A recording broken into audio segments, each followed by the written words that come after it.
जय जय श्री राम, जय जय सिया राम।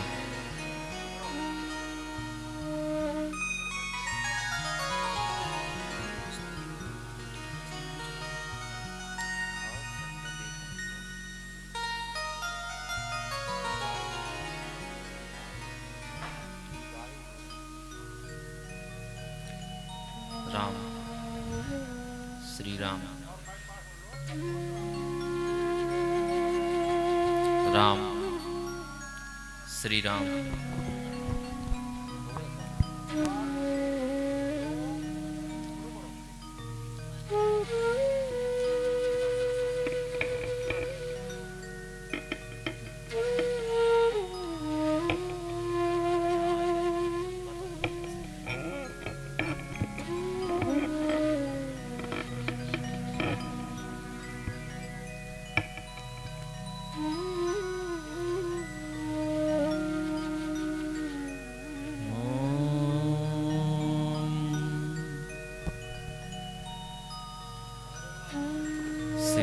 गणेशाय नमः। श्री सरस्वत्यै नमः। श्री गुरुचरणकमलेभ्यो नमः। वर्णानामर्थसंघानां रसानां छन्दसामपि मङ्गलानां च कर्तारौ वन्दे वाणी विनायकं। ध्येयं सदा परिभवत् नमभीष्टदोहम्।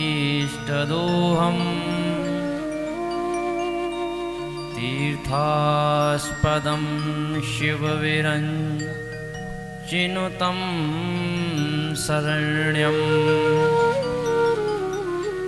धृत्यार्तिहं प्रणतिपालभवाब्धिपूतं। वन्दे महापुरुषते चरणारविन्दम्। नारायणं नमस्कृत्य नरं चैव नरोत्तमं। देवीं सरस्वतीं व्यासं ततो जयमुदीरयेत्।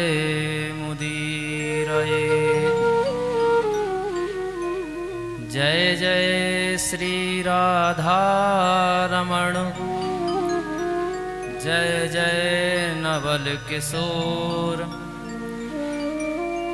जय गोपी चित्तचंद्र प्रभु, जय जय माखन चोर। बोलिए वृंदावन बिहारी लाल की जय। राधा रानी सरकार की जय। आइए हम सब श्रीमद् भागवत कथा ज्ञान गंगा में प्रवेश करने के पूर्व भगवत नाम का उच्चारण करके अपनी जिह्वा को पवित्र कर लें। मंगल मूर्ति मारुति नंदन। मंगल मूर्ति मारुति नंदन। सकल अमंगल मूल निकंदन। सकल अमंगल मूल निकंदन। पवन तनय संतन हितकारी। पवन तनय संतन हितकारी। हृदय विराजत अवध बिहारी। हृदय विराजत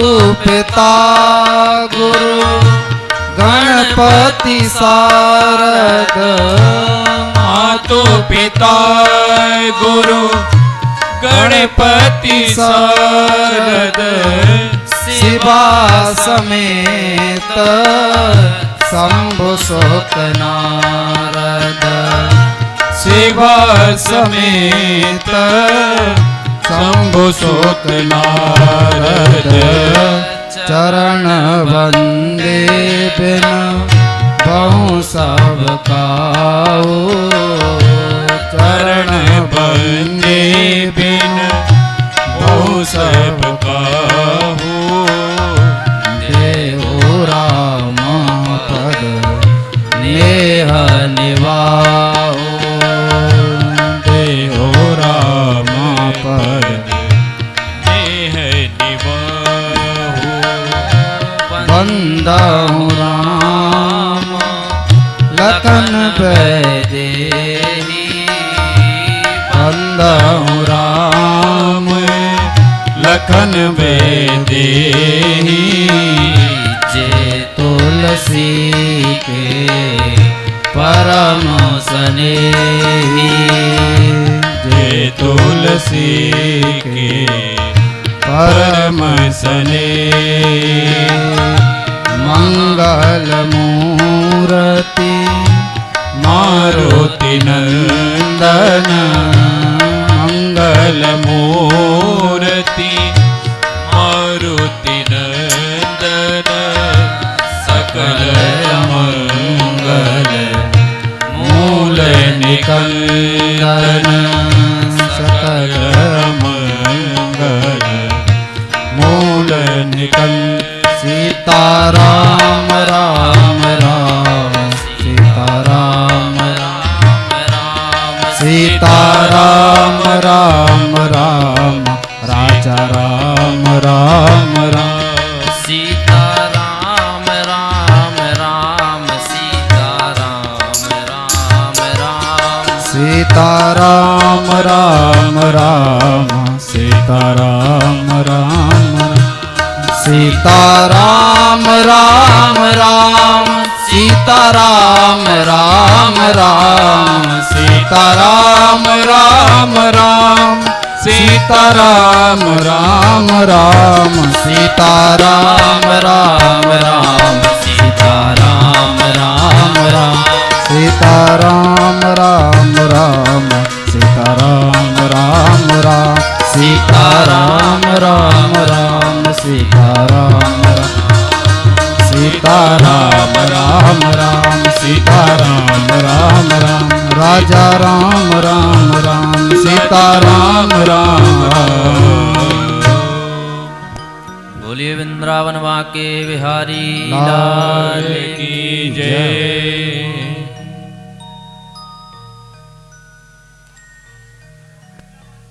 परात्पर परब्रह्म अकारण करुणा वरुणालय भगवान श्री कृष्ण एवं श्री राधा जी के चरणों में कोटि कोटि प्रणाम करते हैं एवं यहाँ विराजी सभी मातृशक्ति एवं भाई बहनों को सिय राम में सब जग जानी करहु प्रणाम जोर जुग पानी।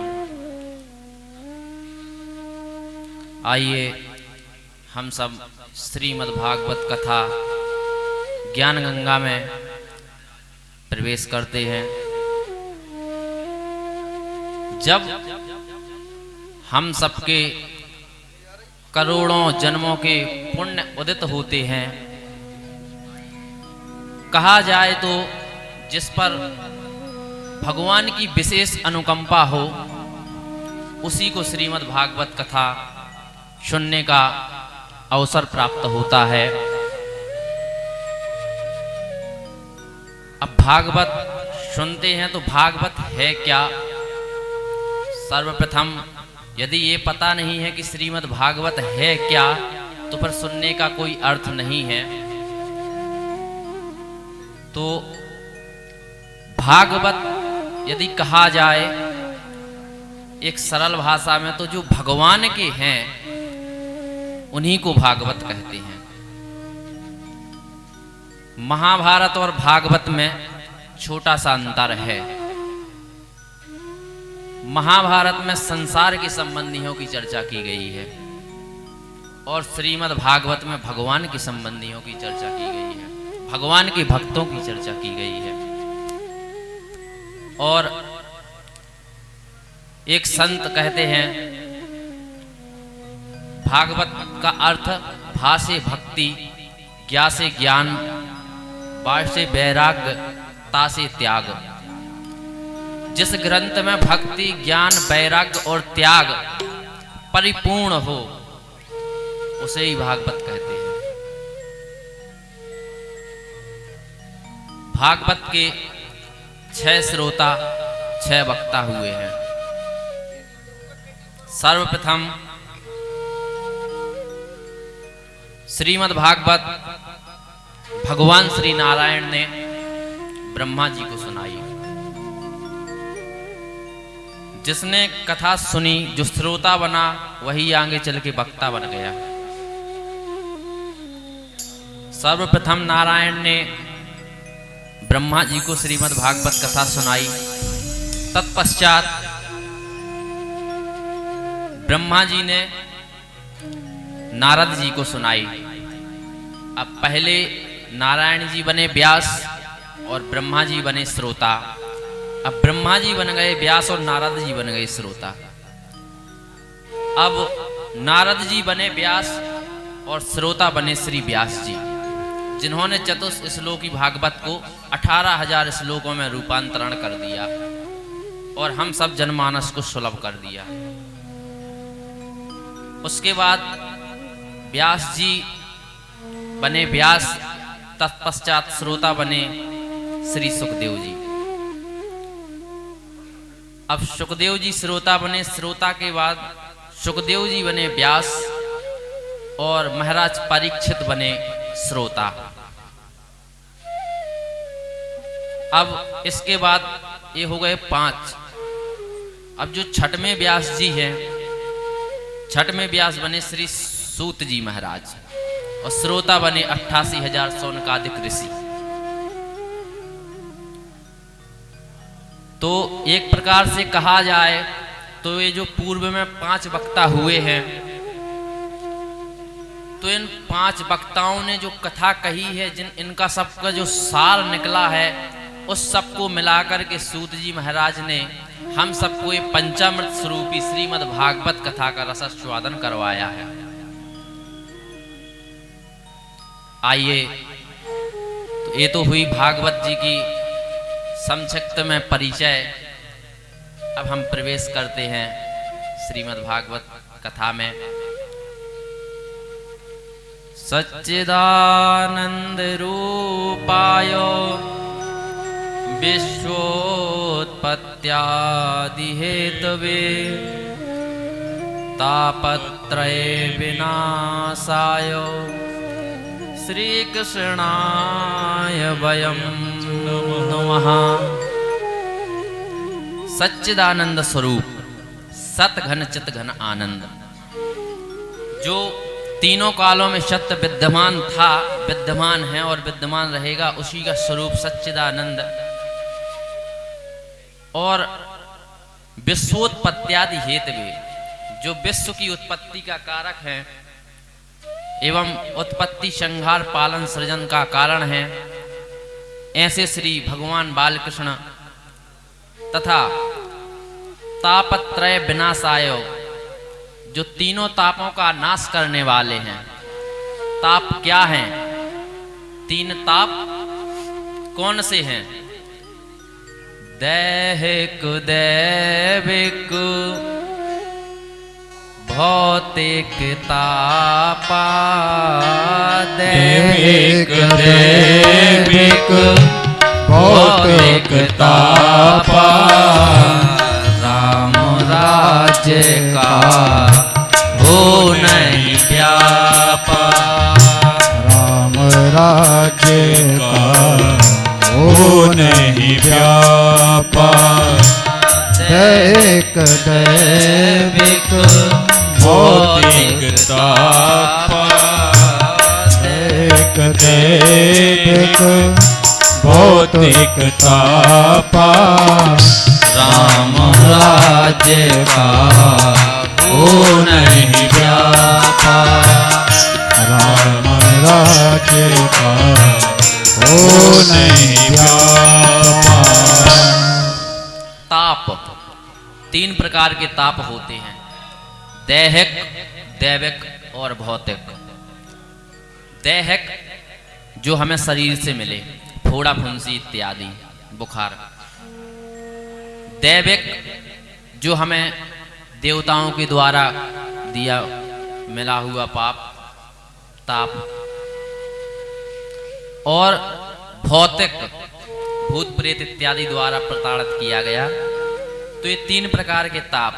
अच्छा, प्रश्न यह उठता है कि ताप हमको मिलते क्यों हैं? तो हमको ताप क्यों मिलते हैं? हम सबको ताप इसलिए मिलते हैं क्योंकि हमसे जरूर कुछ ना कुछ पाप हुआ है। और सरल भाषा में कहा जाए तो ताप का ही बाप है पाप।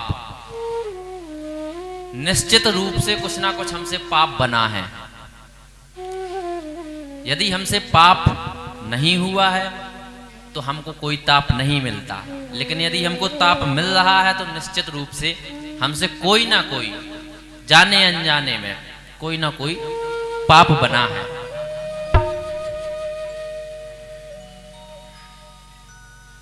अब जब ये ताप मिलता है तो अब इससे बचा कैसे जाए?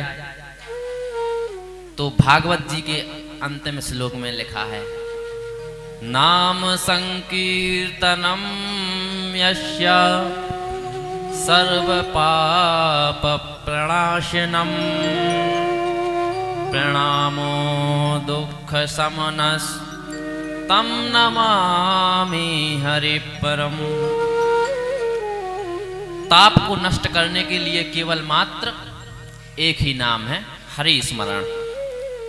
यदि हम नियम से हरि पूजन, हरि स्मरण करते हैं, हरि कथा सुनते हैं, तो निश्चित रूप से हमारा ताप नष्ट होगा और हमें कहीं ना कहीं हरि की शरण मिलेगी। तापत्रय विनाशाय श्री कृष्णाय वयं नमः।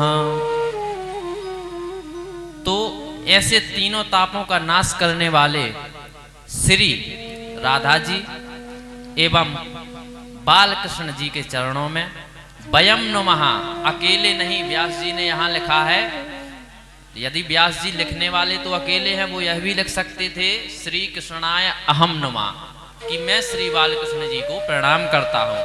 लेकिन उन्होंने यहाँ भारतीय संस्कृति दर्शाई है, श्री कृष्णाय वयम नमः। हम सब श्री राधा एवं श्री बाल कृष्ण लाल के चरणों में प्रणाम निवेदित करते हैं।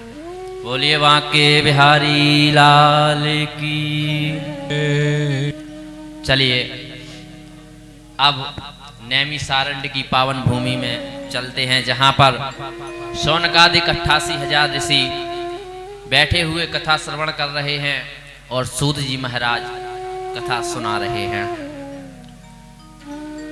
नैमि से सूत मासीन मविवाद्य महामतिम, कथामृत रसास्वादः कुशला शौनको ब्रवीत।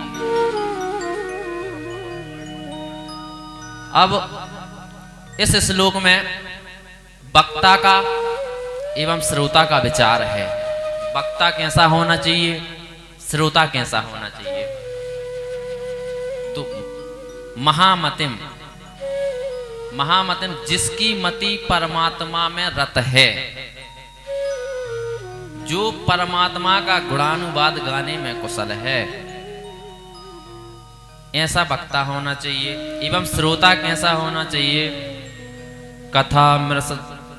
कथामृत रसास्वादः कुशलः शौनको ब्रवीत। श्री भगवान बाल कृष्ण की कथा सुनने में कुशल होना चाहिए। अब कुशल होना चाहिए, चतुर नहीं होना चाहिए। तो अब एक जगह कथा चल रही थी, तो वहां पर एक अम्मा रोज कथा सुनने आती थी। तो एक दिन देखा, 2 दिन देखा, 7वें दिन पूछ ही लिया अम्मा से कि अम्मा कुछ समझ में आया? अम्मा बोली क्या? तो व्यास जी महाराज बोले कि आप यहाँ 7 दिन से कथा सुनने आ रही हो, तो आपने क्या सुना? बोले महाराज, यहाँ कथा जो हो रही है और जो ये जनमानस यहाँ पे बैठा हुआ है, जो ये कम्बल बिछा है, वो अपना ही है। व्यास जी बोले अच्छा।